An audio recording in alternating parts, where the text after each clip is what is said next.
Bhishmadev passes away. After the battle of Kurukshetra, Maharaj Yudhishthira was crowned the emperor of the whole world. Then, being afraid of having killed so many people, the emperor went to the scene of the massacre. There he saw grandsire Bhishmadev on a bed of arrows. Maharaj Yudhishthira hurried over to his grandfather. At that time, all the Pandavas followed him on their great chariots.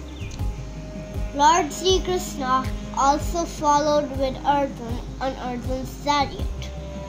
Seeing Bhishma lying on a bed of arrows, just like a demigod fallen from a sky, the Pandavas bowed low to him, just to see the thief of the descendant of Bharata. All the great sages and demigods assembled above in the sky. All the great sages like Parvata Muni, Narada, Dhomya, Vyasdev, Brihadasva, Bharadwaj, Parasuram,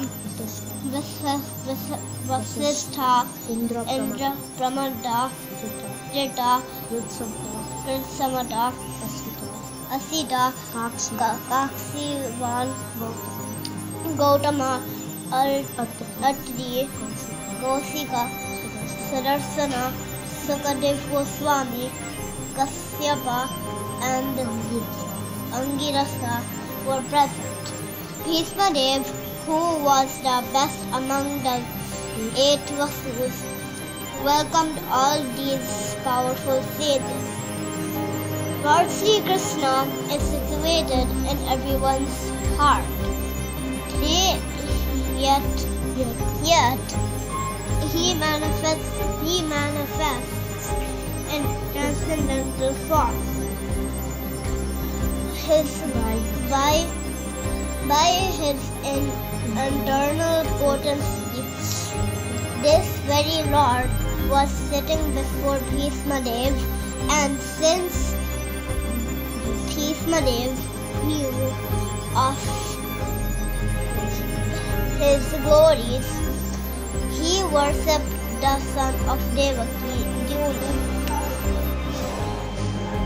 The sons of Maharaj Pandu were sitting silently nearby, overtaken by affection for their time grandfather. Seeing this, the Kuru hero Bhishmadev congratulated them. There were tears of ecstasy in his eyes, and he was overwhelmed by affection. The son of Ganga said, Oh, what terrible sufferings and injustices you good souls had to undergo. You didn't deserve to live through such harsh calamities. As far as my daughter-in-law Kunti is concerned, upon death of the great General Pandu, she became a widow with 5 children, and therefore she suffered greatly. And even when you grew up, she suffered greatly because of your actions. In my opinion, this is all the doing of the inevitable time, under whose control everyone in the 3 worlds is carried. Oh, how wonderful is the influence of time! It is irreversible. Otherwise, how can there be reverses in the presence of King Yudhishthira, the son of religion personified, Bhima, the great club wielder, Arjuna with his mighty weapon, the Gandiva, and above all, the Supreme Personality of Godhead, Sri Krishna, the killer of the Kasi demon. How, O King Yudhishthira, no one can know the plan of the Lord. O best of the descendants of Bharata, I maintain therefore that all this is within the plan of the Lord. Accepting the inconceivable plan of the Lord, you must follow it. You are now appointed administrator head, and my Lord, you should now take care of those subjects who are rendered helpless. This Sri Krishna is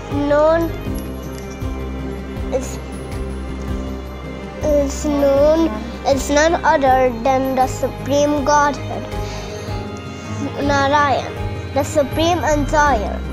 But he is moving amongst the descendants of Prithvi, just like one of us.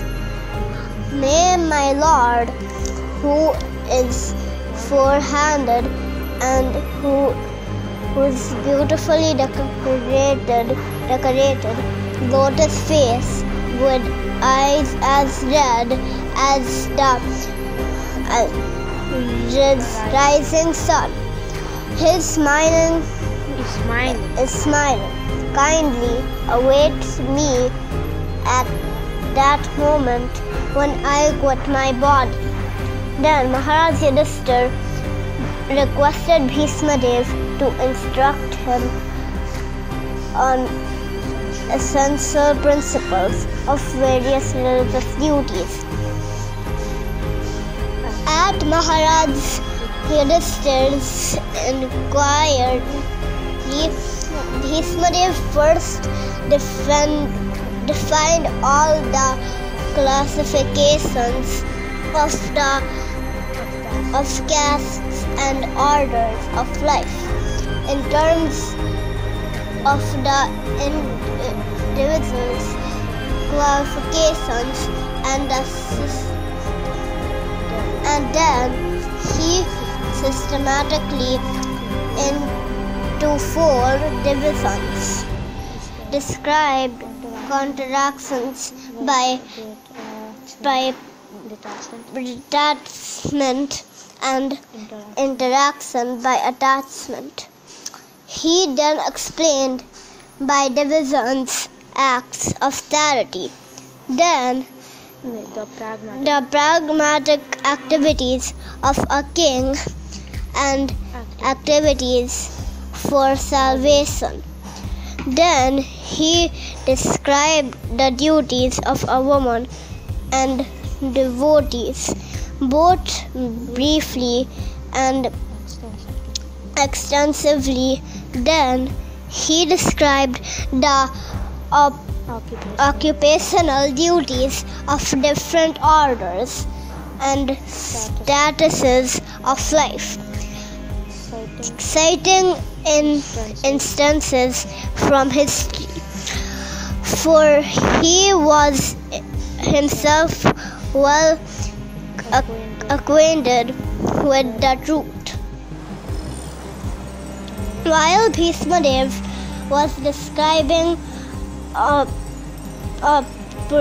occupational duties, the sun's course ran into the northern hemisphere. This period is desired by mystics who die at their will. Thereupon, that man who spoke on different subjects and thousands of meanings, and who fought on thousands of battlefields and protected thousands of men, stopped speaking, and being completely freed from all bondage, withdrew his mind from everything else and fixed in his wide open eyes upon the original personality of Godhead, Sri Krishna, who stood before him four-handed, dressed in yellow garments that glittered and signed by pure meditation, looking at Lord Sri Krishna. He at once was freed from the material inauspiciousness and was relieved of all bodily pains caused by the arrow wounds. Thus, all the external activities of his senses at once stopped, and he prayed transcendently to the controller of all living beings while quitting his material body. Bhishmadev said, "Let me now invest my thinking, feeling, and willing, which were so long engaged in different subjects and occupational duties in the all-powerful Lord Sri Krishna. He is always self-satisfied, but sometimes being the leader of the devotees, he enjoys transcendental pleasure by descending to the material world. Although from him only the material world is created. Now I can meditate with full concentration upon that one Lord Sri Krishna, now present before me, because now I have transcended the misconceptions of duality, and in regard to his presence in everyone's heart, even in the hearts of the mental speculators. He is in everyone's heart. The sun may be perceived differently, but the sun is one. Thus Bhishmadev merged himself in the Super Soul. Lord Sri Krishna, the Supreme Personality of Godhead, with his mind, speech, sight, and actions, and thus he became silent, and his breathing stopped. Knowing that Bhishmadev had merged into the ultimate, unlimited eternity of the Supreme Absolute, all present there became silent, like birds at the end of the day. Thereafter, both men and demigods